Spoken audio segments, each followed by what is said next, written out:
হয়তো আপনারা বলছেন যে চাকরি দিব, তারপরে 2 লক্ষ টাকা দিব বা 3 লক্ষ টাকা দিব। স্যার, এই 3 লক্ষ 2 লক্ষ টাকা বা চাকরি নিয়েই কি আমাদের সমাধানটা মিটে যাচ্ছে? নয়। বারবার বারংবার এটা হচ্ছে স্যার, কন্টিনিউয়াসলি। আমাদের মুসলিম হওয়া আমাদের কোনো পাপ নয়। আমাদেরকে ঈশ্বর বানিয়েছে, অন্য প্রজাতিকে ঈশ্বর বানিয়েছে। এবং আমার মনে হয় কোনো একটা মুসলমানকে নিয়ে জয় শ্রী রাম বলার কারণে তাকে হত্যা করে দেওয়া হলো এবং পশ্চিমবঙ্গ সরকার সেখানে কোনো রকম সংজ্ঞান নিল না। আমাদের বক্তব্য হচ্ছে এটাই। দ্বিতীয়, ফ্যামিলি কি ডিমান্ড করেছে আপনাদের কাছে? আপনি চাকরি দেবেন কিনা, টাকা দিবেন কিনা, সেটা প্র্যাকটিক্যালি ফ্যামিলি ম্যাটার স্যার।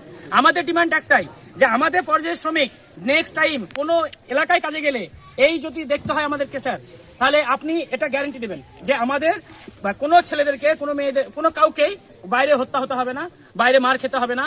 আর নইলে আপনি অ্যাক্ট তৈরি করুন, সেই প্রভিশন অনুযায়ী আমাদেরকে কার্ড দিন এবং সেই কার্ড দেখালে যেন আমরা রক্ষা পাই বা সাবসিডি পাই। আমাদের এটা হচ্ছে। আর বিশেষ কারণ, যে ফ্যামিলিটা মারা গেছে স্যার, তাকে চাকরি দেবেন, টাকা দিবেন, সবকিছু দেবেন। বাকিরা যারা আছে তারা যেন সহি সালামত বাড়ি ফেরে এবং পুনরায় যেন আবার যেন আমাদেরকে মব লিঞ্চিং এর মুখে না হতে হয়। এই যে ভারতবর্ষে মব লিঞ্চিং হচ্ছে, এর বিরুদ্ধে আমরা মুসলমানরা সবাই সংজ্ঞান।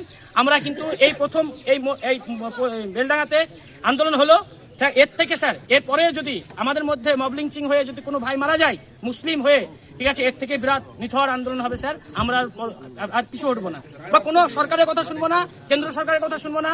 আমরা যা পারি আইন হাতে নিয়ে যদি মরতে হয় আইন হাতে নিব, মরবো, কিন্তু স্যার জায়গা ছাড়বো না, কারণ আমরা মুসলমান।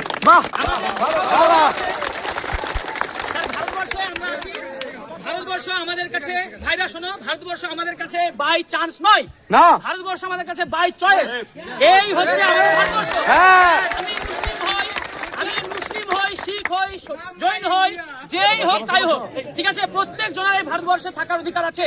সংবিধান অনুযায়ী এই ভারতবর্ষের মাটি সবার মাটি, প্রত্যেক